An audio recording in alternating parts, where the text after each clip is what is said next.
అలా నేను మిస్సెస్రావు north south feeling ఇప్పుడు ఫ్లేవర్ అవుతుంది. చివరికి అద్దె ఇంటి వరకు వచ్చింది. ఎవరైనా సరే స్థానిక భాష మాట్లాడకపోతే అద్దె ఇళ్ళు ఇవ్వద్దు అని చెప్పి ఒక నిర్ణయం తీసుకుంటూ ఉన్నారు. తమిళనాడులో తాజాగా తీసుకున్నటువంటి నిర్ణయం, తమిళ్ మాట్లాడకపోతే హిందీ వాళ్ళకి అద్దెకి ఇల్లు ఇవ్వద్దు అని చెప్పి ఒక నిర్ణయం తీసుకున్నారు. సేమ్ అలాంటి నిర్ణయమే ఆంధ్రప్రదేశ్లో కానీ తెలంగాణలో కానీ తీసుకోవాలని చెప్పి డిమాండ్ చేస్తూ ఉన్నారు. ఇప్పుడు కొంతమంది తెలుగు వస్తేనే అద్దెకి ఇవ్వండి, తెలుగు రాకపోతే అద్దెకి ఇవ్వద్దు అని చెప్పి కర్ణాటక అలాగే తెలంగాణ రాష్ట్రాల్లో కాంగ్రెస్ పార్టీయే చెప్తోంది. ఎందుకనంటే ఇప్పుడు స్టాలిన్ ఒక నినాదం తీసుకున్నారు, త్రిభాషా విధానం అనే దాని మీద ఆయన ఒక స్టాండ్ తీసుకున్నారు. హిందీ అసలు ఎందుకు నేర్చుకోవాలి, మేము నేర్చుకోం, హిందీ అనేది కనిపించకూడదు వినిపించకూడదు అనేటువంటి యాంగిల్లో ఆయన మాట్లాడుతున్నారు. అది కాస్త సౌత్ నార్త్ ఫీలింగ్ని మరింత పెద్దది చేస్తుంది. ఇప్పుడు అద్దె ఇల్లు ఇచ్చేంత వరకు వచ్చింది. మామూలుగానే అద్దె ఇల్లు ఇవ్వడం అనేది ఇల్లీగల్. చట్ట ప్రకారం అద్దెకి ఇవ్వాలంటే కనుక నామినల్ అద్దెకే ఇవ్వాలి, దానికి రాతపూర్వకమైనటువంటి అగ్రిమెంట్లు ఉండాలి. అది ఆల్రెడీ అథారిటీస్ ఉన్నాయి, రెంటల్ అథారిటీస్ ఉన్నాయి. ఆ అథారిటీస్ సమక్షంలో మొత్తం ప్రాసెస్ జరగాలి, దాని అగ్రిమెంట్ రాయించుకోవాలి, నోటరీ చేయించుకోవాలి. బట్ ఎవరు కూడా అది పాటించట్లేదు. అద్దెకి ఇచ్చేటువంటి వాళ్ళు పాటించట్లేదు, అద్దెకి తీసుకునేటువంటి వాళ్ళు పాటించట్లేదు. ఇప్పుడు తెలుగు రాష్ట్రాల్లో ప్రత్యేకించి హైదరాబాదులో అలాగే బెంగళూరులో కర్ణాటక తెలంగాణలో హిందీ వాళ్ళు ఎక్కువ ఉన్నారు. ఈ హిందీ వాళ్ళు వచ్చినంత కారణంగా రెంట్లు పెరిగిపోయాయి అనేటువంటి ఒక వాదం కూడా ఉంది. హైదరాబాదులో గత 4 సంవత్సరాల నుంచి కరోనా తర్వాత హిందీకి సంబంధించినటువంటి రాష్ట్రాల వాళ్ళు ఎక్కువ మంది వచ్చి ఇక్కడ బతుకుతూ ఉన్నారు, రకరకాల పనులు చేసుకుంటూ ఉన్నారు. దీని కారణంగా అన్ని స్థాయిల్లో పేదలు, మధ్యతరగతి అలాగే కుబేర్లు కూడా వచ్చున్నారు ఇక్కడికి. వ్యాపారవేత్తలు, పారిశ్రామికవేత్తలు కూడా వచ్చున్నారు. వాళ్ళ కారణంగా హైదరాబాద్ రియల్ ఎస్టేట్తో పాటు హైదరాబాద్ రెంటల్ వాల్యూస్ పెరిగిపోయాయి. భారతదేశంలో ఏ మెగా సిటీకి పెరగనంతగా హైదరాబాద్కి రెంటల్ వాల్యూస్ పెరిగిపోయాయి. దీని ఆసరాలు తీసుకొని స్థానికంగా ఉండేటువంటి వాళ్ళు రెంట్ ఎవరు ఎక్కిస్తే వాళ్ళకి ఇచ్చేస్తున్నారు. కనీసం వాళ్ళు ఎవరు, వాళ్ళ బ్యాక్గ్రౌండ్ ఏంటి, వాళ్ళు ఏం చేస్తున్నారు అనేది కూడా చూడలేదు. డ్రగ్స్ సరఫరా చేసే వాళ్ళకి కూడా ఇచ్చేస్తున్నారు. అలాగే ఆన్లైన్లో యాప్స్ని ప్రమోట్ చేసేటువంటి వాళ్ళకి కూడా ఇస్తున్నారు. ఇప్పుడు ఆల్రెడీ అది పెద్ద ఇష్యూ అయింది. ఇప్పుడు సజ్జనార్ గారు దాన్ని వ్యతిరేకిస్తూ ఉన్నారు. ఇది ఆన్లైన్ యాప్స్ కొన్ని ఉన్నాయి, అవి ఆన్లైన్ యాప్స్ మోసాలకు పాల్పడుతున్నాయి. ఆ మోసాలు చేసేటువంటి యాప్స్ని కనుక ప్రమోట్ చేస్తే అలాంటి వాళ్ళని శిక్షించాలనేటువంటిది సజ్జనార్ గారు ఐపీఎస్ చెప్తూ ఉన్నారు. దాని మీద ఒక పెద్ద డ్రైవ్ నడుస్తోంది. ఇప్పుడు ఉత్తర భారతదేశం నుంచి వచ్చేటువంటి వాళ్ళు ఎక్కువ మంది ఇలాంటి యాప్స్నే ప్రమోట్ చేస్తూ ఇంట్లో కూర్చొని డబ్బులు సంపాదిస్తున్నారు. ఫ్రెండ్స్ యాప్స్ అని, అలాగే డేటింగ్ యాప్స్ అని, అలాగే రుణాలు వడ్డీకి ఇచ్చేదానికి ఇలాంటి యాప్స్ అన్నీ కూడా ఉన్నాయి. తర్వాత గేమింగ్ యాప్స్ ఉన్నాయి. ఈ గేమింగ్ యాప్స్ ద్వారా చాలామంది నష్టపోతున్నారు. ఎవరైతే యూట్యూబ్ ఇన్ఫ్లుయెన్సర్స్ ఉన్నారో ఆ ఇన్ఫ్లుయెన్సర్స్ ఈ యాప్స్ని ప్రమోట్ చేస్తూ ఉన్నారు. ఫలితంగా చాలామంది ఆత్మహత్యలు చేసుకుంటూ ఉన్నారు. అందుకే ఎవరికి పడితే వాళ్ళకి అద్దెకి ఇవ్వద్దని చెప్పేసి పోలీసులు చెప్తున్నారు, ప్రభుత్వాలు చెప్తున్నాయి. ఇప్పుడు దానికి యాడ్ అయింది, తెలుగు వస్తేనే తెలుగు వచ్చినటువంటి వాళ్ళకి అద్దెకి ఇవ్వండి, తెలుగు రాకపోతే మీరు ఇవ్వద్దు అని చెప్తున్నారు. ఇది భారతదేశానికి దక్షిణ ఉత్తర భారతదేశం యొక్క వారుగా మారిపోతుంది. ఈవెన్ జయకేతనం సభలో కూడా పవన్ కళ్యాణ్ గారు దాని గురించి మాట్లాడారు. హిందీ వద్దు అంటున్నారు కదా, మరి హిందీలోకి డబ్ చేసి మీరు హిందీ వాళ్ళు డబ్బులు ఎందుకు తీసుకుంటున్నారని. దాని మీద మిగతా సినిమా వాళ్ళు, ప్రకాష్ రాజ్ లాంటి వాళ్ళు ఇప్పుడు మళ్ళా కౌంటర్లు ఇస్తూ ఉన్నారు.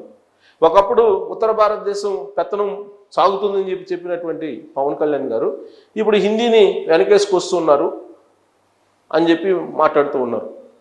నార్త్ సౌత్ విభేదాన్ని వెలుగెత్తి చాటింది 2019 ఎన్నికలకు ముందు పవన్ కళ్యాణ్ గారు. ఆ వీడియోలు ఇప్పుడు సోషల్ మీడియాలో వైరల్ అవుతున్నాయి. ఇప్పుడు త్రిభాషా విధానాన్ని ఆయన ఆహ్వానిస్తున్నాడు. స్టాలిన్ వ్యతిరేకిస్తూ ఉన్నాడు, తమిళనాడు సీఎం.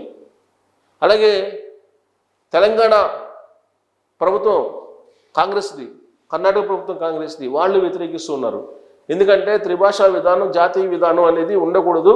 ఆయా రాష్ట్రాల్లో ఉండేటువంటి వాళ్ళు ఏ భాష కావాలనుకుంటే ఆ భాష నేర్చుకుంటారు, మీరు ఎందుకు నిర్బంధం చేస్తున్నారు అనేటువంటి ప్రశ్న వేస్తున్నారు. అందుకే ఇప్పుడు దీన్ని ఒక క్యాంపెయిన్గా తీసుకున్నారు. క్యాంపెయిన్గా తీసుకొని తెలుగు వచ్చినటువంటి వాళ్ళకి హైదరాబాద్లో మీరు అద్దెకి ఇల్లు ఇవ్వండి, లేదా తెలుగు నేర్చుకోమని చెప్పండి, తెలుగు నేర్చుకున్న తర్వాత మాత్రమే మీరు అద్దెకు ఇల్లు ఇవ్వండి అని చెప్పి చెప్తూ ఉన్నారు. అలాగే కర్ణాటకలో కన్నడ మాట్లాడితేనే మీరు ఇల్లు ఇవ్వండి, హిందీ మాట్లాడే వాళ్ళు ఖచ్చితంగా కన్నడ నేర్చుకోవాల్సిందని చెప్పి నిబంధన పెట్టండి అని చెప్పి ఇళ్ళకి అద్దెకి ఇచ్చేటువంటి యజమానులకి చెప్తున్నారు. కాబట్టి ఓనర్లు ఎవరైతే అద్దెకి ఇచ్చేటువంటి ఓనర్లు ఉన్నారో వాళ్ళకి ఇప్పటి వరకు చట్టంలో ఉండేటువంటి నిబంధనలు పాటించట్లేదు అనేటువంటిది ఉంది. ఇప్పుడు రాబోయేటువంటి రోజుల్లో ఈ నార్త్ సౌత్ ఫీలింగ్ కూడా రాబోతుంది. ఆ విధంగా ఇచ్చినటువంటి వాళ్ళ మీద దాడులు చేసేటువంటి ప్రయత్నం కూడా జరగబోతుంది రాబోయేటువంటి రోజుల్లో అనేది ఎక్స్పెక్ట్ చేస్తున్నారు కొంతమంది. ఎందుకంటే తెలంగాణలో కాంగ్రెస్ ఉంది, కర్ణాటకలో కాంగ్రెస్ ఉంది. బీజేపీ వాళ్ళు తీసుకున్నటువంటి త్రిభాషా విధానం ఏదైతే ఉందో అది సమాజంలో అసహనాన్ని పెంచుతుంది. సమాజంలో ఉత్తర భారతదేశం, దక్షిణ భారతదేశం అనేటువంటి ఒక విభేదాన్ని తీసుకొస్తుంది. వాస్తవంగా ఢిల్లీ వెళ్తే కనుక దక్షిణ భారతీయుల మీద, దక్షిణ భారతదేశానికి సంబంధించిన ప్రజల మీద ఎంత వివక్ష ఉందో అర్థమవుతుంది. ఈ మధ్య కాలంలో కేంద్ర మంత్రి ధర్మేంద్ర ప్రధాన్ గారే అన్నారు, దక్షిణ భారతదేశానికి సంబంధించినటువంటి వాళ్ళు అనాగరికులు, ప్రత్యేకించి తమిళనాడు వాళ్ళ గురించి అనాగరికులు అని చెప్పేసి అన్నారు. దానికి ప్రతిగా తమిళనాడు మంత్రి మురగన్ చాలా సీరియస్గా రియాక్ట్ అయ్యారు. అసలు ఉత్తర భారతదేశందే కంపు కొట్టేటువంటి సంస్కృతి, ఒక భార్యకి 10 మంది భర్తలు ఉంటారు, ఒక భర్తకి 10 మంది భార్యలు ఉంటారు. కాబట్టి అంతకన్నా దౌర్భాగ్యమైనటువంటి సంస్కృతి సాంప్రదాయాలు ఏ ప్రాంతానికి ఉండదు దక్షిణ భారతదేశంలో, అది ఉత్తర భారతదేశంలో మాత్రం ఉంటుందని చెప్పి ఆయన తీవ్రమైనటువంటి కామెంట్లు కూడా చేశారు. దాని కంటిన్యూషన్లో ఇప్పుడు అద్దెకి ఇచ్చేటువంటి వాళ్ళు ఖచ్చితంగా తెలుగు వచ్చినటువంటి వాళ్ళకి ఇవ్వండి, హిందీ మాట్లాడే వాళ్ళకి అసలు ఇవ్వద్దు, హిందీ మాట్లాడే వాళ్ళని అసలు ఎంటర్టైన్ చేయొద్దు అనేటువంటి ఒక పిలుపు ఇస్తూ ఉన్నారు. దక్షిణ భారతదేశంలో ఉన్నటువంటి ప్రభుత్వాలే పిలుపు ఇస్తూ ఉన్నాయి. మరి ఈ పరిణామం రాబోయేటువంటి రోజుల్లో దక్షిణ భారతదేశం, ఉత్తర భారతదేశం అనేటువంటి ఒక విభేదాన్ని మరింతగా ఎక్కువగా అగాధం సృష్టించేటువంటి అవకాశం ఉందా అని అంటే సున్నితమైన అంశాలు, ప్రాంతం, మతం, కులం అనేవి. గతంలో మనం ప్రత్యేక తెలంగాణ ఉద్యమాన్ని చూసాం, ఏ విధంగా ఊవెత్తున ఎగిసిందో. సేమ్ ఇప్పుడు దక్షిణ భారతదేశం అనే ఒక ఉద్యమం కూడా రావడానికి ఇప్పుడు ఇంటి ఓనర్లకు ఒక ఇండికేషన్ ఇస్తున్నారు, మీరు హిందీ మాట్లాడేటువంటి వాళ్ళకి ఇళ్లను రెంట్కి ఇవ్వద్దు అని చెప్పేసి. ఇప్పటి వరకు నిబంధనలకు విరుద్ధంగా ఇళ్లను ఇస్తూ ఉన్నారు. ఇప్పుడు కనుక ఒకవేళ హిందీ మాట్లాడే వాళ్ళకి ఇస్తే ఇప్పుడున్నటువంటి ప్రభుత్వాలే నిబంధనలకు విరుద్ధంగా ఇళ్లను రెంట్కి ఇస్తున్నారని చెప్పేసి యజమానుల్ని శిక్షించేటువంటి అవకాశం లేకపోలేదు. ఇప్పటికే చాలా చోట్ల ఇల్లీగల్ యాక్టివిటీస్ జరుగుతుందని చెప్పి హైదరాబాద్ పోలీసులే చెప్తున్నారు. ప్రధానంగా కమ్యూనిటీ ఉండేటువంటి ప్రాంతాల్లో, ఈ కమ్యూనిటీగా ఉండేటువంటి ప్రాంతాల్లో ఎక్కువగా రకరకాల గ్యాంబ్లింగ్ వ్యవహారాలు జరుగుతున్నాయి, వ్యభిచారం జరుగుతుంది, పేకాడ జరుగుతుంది, డ్రగ్స్ అమ్ముతున్నారు, గంజాయి అమ్ముతున్నారు అనేటువంటి సమాచారం ఉంది. ఇప్పటికే చాలామంది ఇళ్ళ యజమానుల మీద కేసులు పెట్టారు, కమ్యూనిటీ వాటి అపార్ట్మెంట్స్ మీద. సో ఇప్పుడు రాబోయేటువంటి రోజుల్లో ఖచ్చితంగా హిందీ మాట్లాడే వాళ్ళకి రెంట్కి ఇస్తే ఆ తరహా దాడులు కూడా జరిగేటువంటి అవకాశం లేకపోలేదు. అందుకే పోలీసులు అప్రమత్తం చేస్తూ ఉన్నారు. సో ఈ పరిణామం రాబోయేటువంటి రోజుల్లో నార్త్ సౌత్ అనేటువంటి ఒక వార్ని తీసుకురాబోతుందా అనే దాని మీద కామెంట్ చేయొచ్చు. Thank you.